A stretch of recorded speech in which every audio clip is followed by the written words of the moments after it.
Hi, I'm Anton, founder of Blackroom Home Cinemas, and you're on the Blackroom channel. Today's video's topic is why you shouldn't use your HiFi speakers in a real home theater or cinema.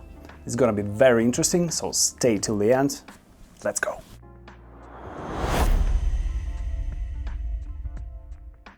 The reason number one why you shouldn't do that, why you shouldn't use your HiFi speakers in home theater, is the lack of the loudness, the real SPL sound pressure levels that they can actually deliver, and they usually can do the reference level sound pressure. What is reference level?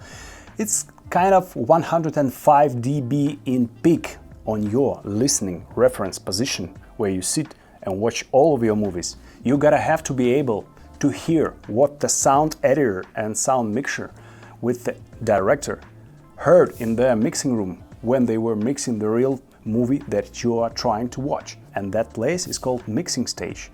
And there they definitely had it on the reference level. It means that usually there's 85 dB average volume level from all the speakers, and sometimes sounds in the soundtrack are getting even 20 dB higher. They are playing louder and they can actually pick 105 decibels.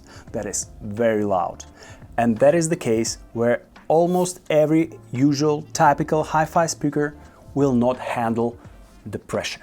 So especially when you're sitting like 5, 6, or even 4 meters from your, let's say, screen channels.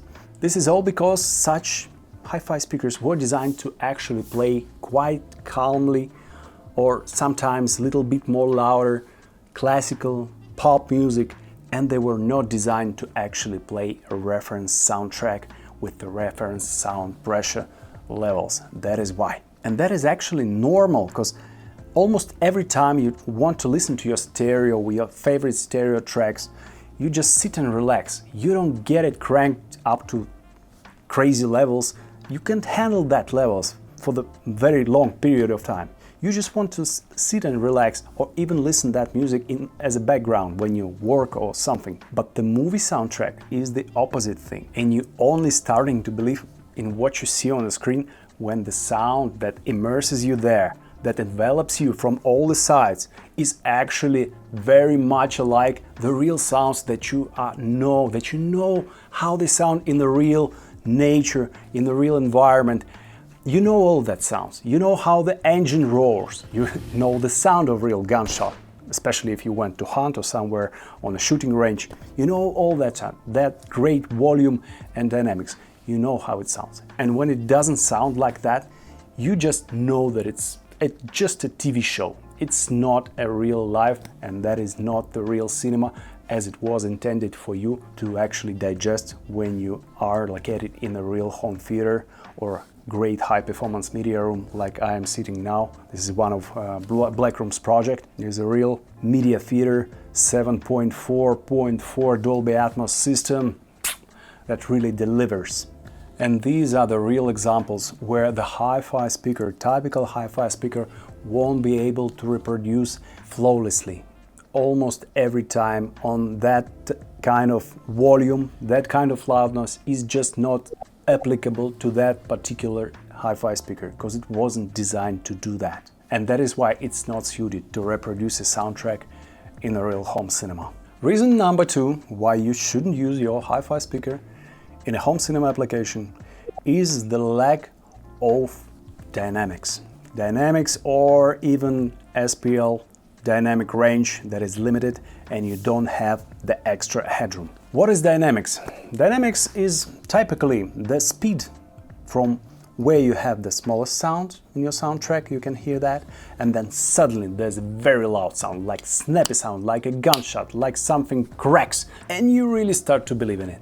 Because usually HiFi speakers, they have this very soft rubber suspension, like mid and low frequency drivers that are not very fast. They can't make the fast impulse and fast sounds that are really lifelike, and especially connected with the thing that they don't have this extra headroom. They don't have that extra horsepower to actually reproduce something very loud very quickly from nothing to an engine roaring or to the train that comes right through you. That is why they usually can't really be applicable in the home theater environment. Because dynamics is one of the most important things that actually makes you believe in what happens on the screen. And that is actually the reason why hi-fi speakers should be banned from such applications as live music reproduction somewhere outside, and of course something like karaoke singing. In these types of activities, it's quite possible when your kid is just getting around and grabbing the mic and start screaming and shouting into the mic very, very loud. And that is the moment when all your hi-fi frequency drivers are just going out through the window right into the garbage can. That is why in this video we'll also talk about the reliability. So watch the video till the end. Reason number 3 is money or pricing. Very often hi-fi and high-end dealers asking you for a big chunk of money actually to sell you every one and each speaker they actually want to deliver. And sometimes the prices can go as high as several $100,000 for one speaker only, and that's just the beginning.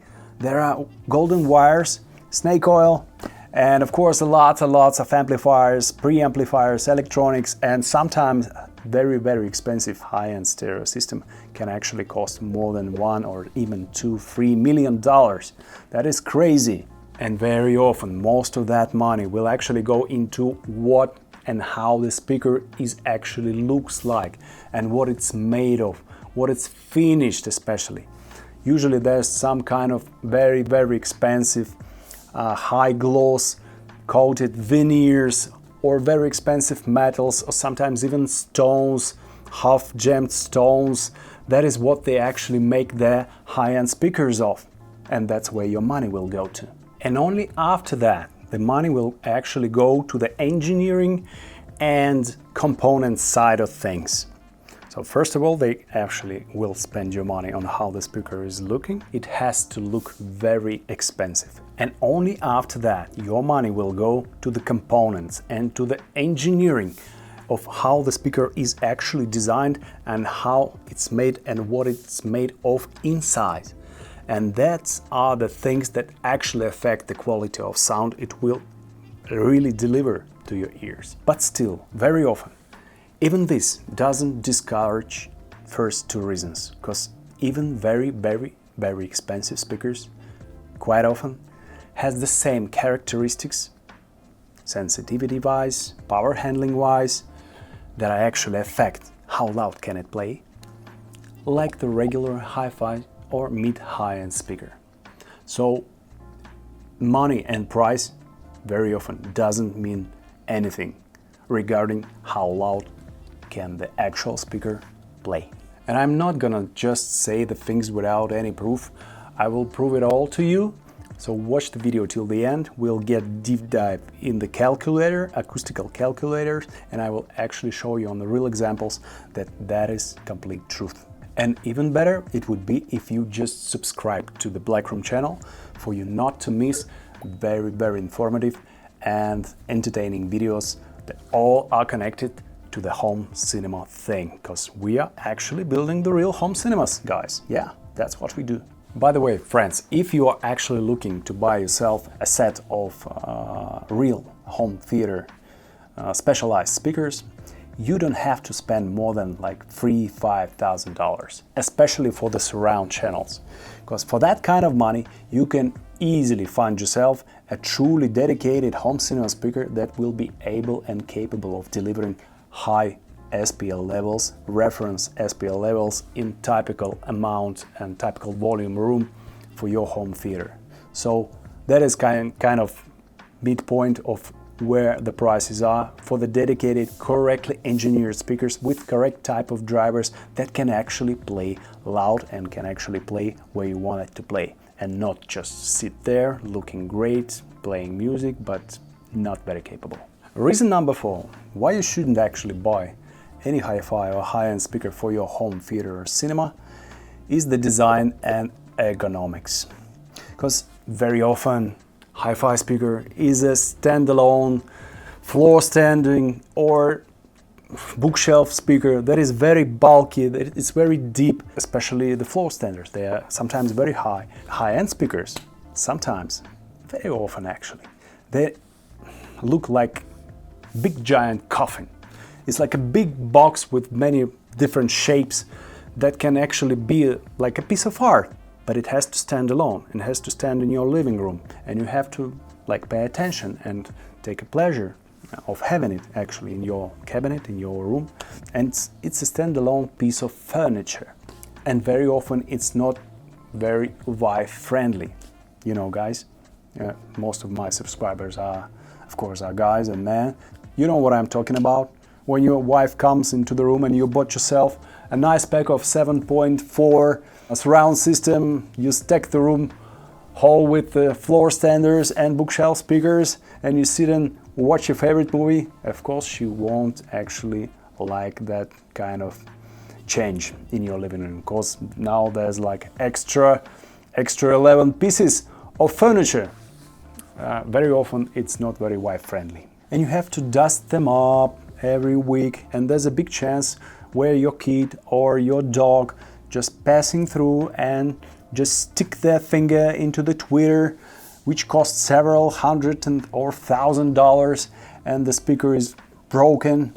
That's not the thing that you really want to the high-end and very reliable and usable for everyday home theater.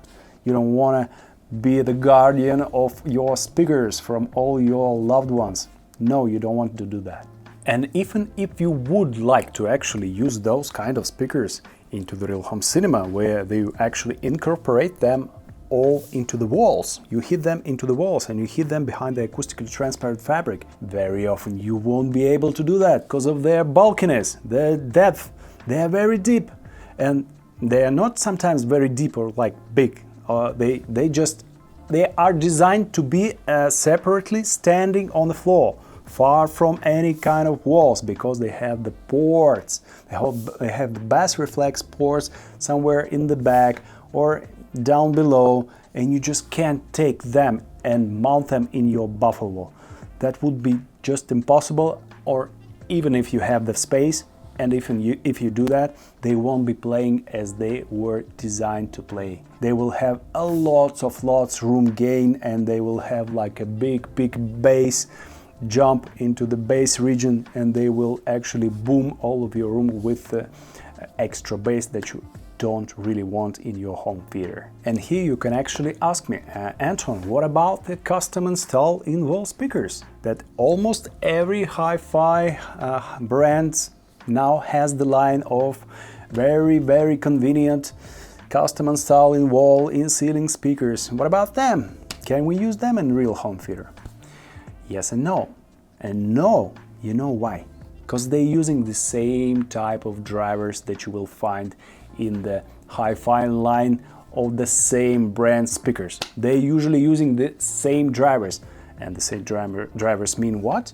Of course, they mean that they cannot play loud enough. The reason number 1 and the reason number 2, remember? The reason number 5 is that reliability and longevity. Even if you are using the hi-fi speakers in your home theater, even if they are delivering you levels close to the reference, to the levels you actually want to hear the real cinema, the real movies in your room, you can even sit closer to them, you can have the smaller room, but when you really crank it up to the reference level, very often those hi-fi speakers will be redlining, as we call it in the racing car world. Their engines or their drivers, they will play very close to their limits.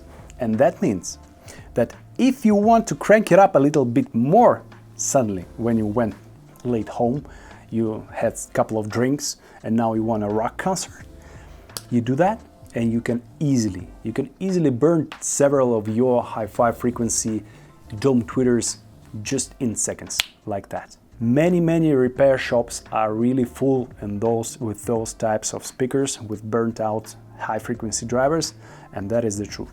So everything that you are using close to its limits for some kind of time, for some like days, weeks, or even months, they will be working on its higher end of peak possibility, peak capabilities, and that's always declining their longevity. For example, if the system runs like 80% of its capacity, it will serve you like 10 years. But when it runs 95 or 98% of its possibility or real capable levels, it can actually be used only for several months. That's the reason why everything shouldn't be used on its peak levels. Even your iPhones or your Teslas are not actually recommended to be charged more than 80%. Remember that? That is the case. So enough with the reasons, I think you had enough. Now let's go into the calculations. We'll take one of the first page, Googled acoustical calculators. You just Google SPL, reference calculator, so on. But for you, of course, I will leave the link down below. But that is what I used to actually calculate what is the real capabilities of the particular speaker. Let's take, for example, one of very famous hi-fi brands like Bowers Wilkins, one of the middle models. It's a floor standard. Now you can see here its actual parameters, its sensitivity, its power handling. That is what we actually need to calculate for what it is actually capable on its max. We'll type it all in here. Sensitivity, power handling. We'll state how far are we sitting from this speaker. Let's say it would be 4 meters. It's like very common distance from the screen on like middle-sized room. And we also select that we are actually placing the speaker onto the wall, because when you place it onto the wall, it has some room gain and it's getting easier for it to play, but mostly on lower frequencies, so it's actually not that relevant, but still, let's say that, and let's just see what we're gonna get in our 4-meter distance. A little bit more than 100 decibels.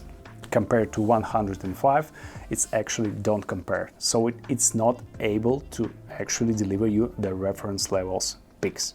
Yeah, it's almost 101 decibel, but if you want to actually add extra 3 decibels of sound pressure level, you know how much power you need to add to the system? In that case, your system has to be able to handle 2 times more of power.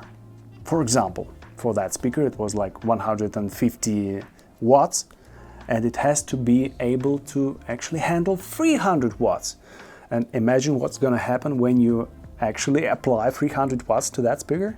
It will distort like hell. You cannot listen to it, but even you won't be able to listen to it for very long, because it like in 5-10 seconds it will just burn. It will burn out and just stop playing anything. Let's calculate the parameters for another BMW, this time custom install in-wall speaker that is actually meant to be used in home theater, as they say. It's like sensitivity is 92 dB at 1 meter. It means when you give it 1 watt of power, and you measure it from 1 meter distance, it will actually play 92 decibels. That is called sensitivity. It can handle 200 watts. Of course, we are saying that we are installing it on wall or in wall. It's the same, not in the corner, in wall. And the result is 104 dB. Not quite 105. Agree? And for example, let's take one of the really professional, dedicated for the home theater use, specialized small surround speaker. We have some of those are actually in our production line. The brand is called Blackroom Audio.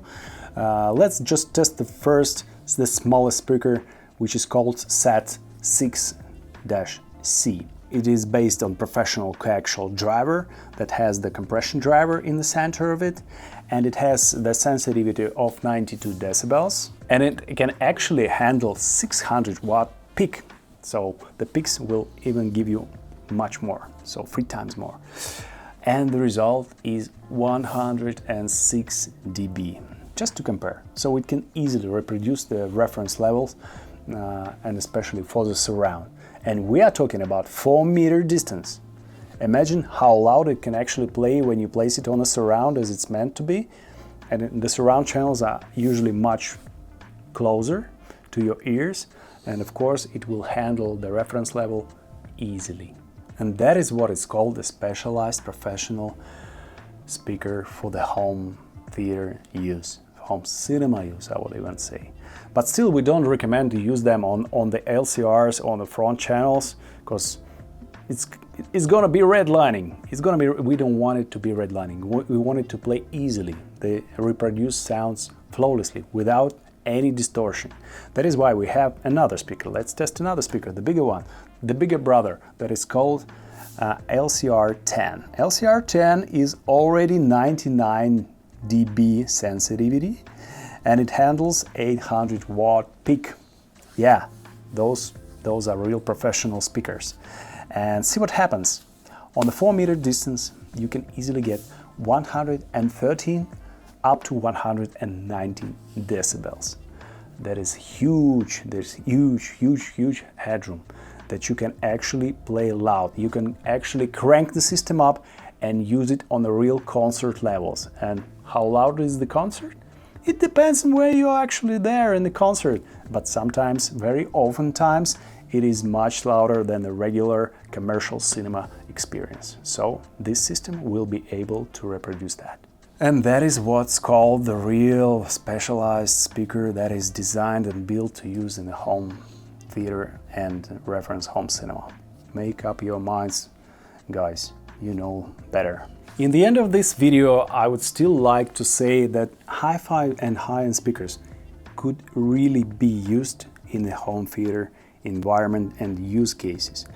Just try not to crank them that high where they are actually starting to distort or power compress, or all those bad things that can actually affect and will affect the sound quality and the experience which you get from listening to those speakers at that sound pressure levels. Unless you expect too much from them, it can really be a good fit for you, especially if you don't try to hit those reference levels I've been talking about in this particular video.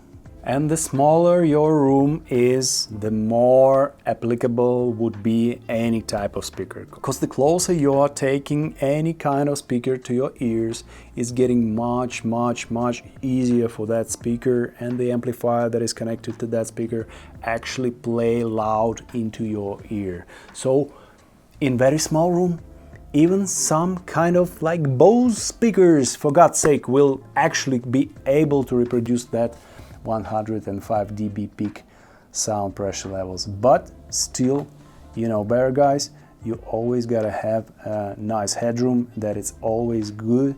You always feel yourself better than you have some power under your pedal. You can actually press and get more from your system. By the way, what is like 100 dB, 105 dB? I would say this. The difference between 100 and 106 dB is almost 2 times more in the effect of the loudness, how you actually hear the sound, how you perceive the loudness of the sound. So guys, choose wisely. If you liked this video, hit the like button, and of course subscribe to the Blackroom channel and hit the bell not to miss such videos about everything that is connected to the home cinemas and home theaters. If you got any type of questions, please write them down in the comments section below. I'll try to answer every one of those. I really like to be in touch with my subscribers. And if you have some kind of very complicated tasks in the home theater, home cinema range, you can actually apply for my personal consultation. The link will also be down below with some kind of survey for you to be prepared for the consultation. And then one can easily meet in Zoom call and I will answer all your home theater related questions. And if you are really looking for the company to help you design and build your home cinema, the real reference home cinema, that is the company you actually have here, Blackroom. We are doing turnkey home cinemas around the globe, and just go to our website, take a look and leave the request. We'll contact you and discuss your project, and maybe we'll really build the home theater of your dreams. Our projects have already won several international city awards for the best home theater, level 1, level 2, best documentation, and now we are actually looking for having the showrooms in every major capital around the globe. So guys, just DM us, all the links are down there in the descriptions. So guys, that's been it for this video. See you in the next one. Bye bye.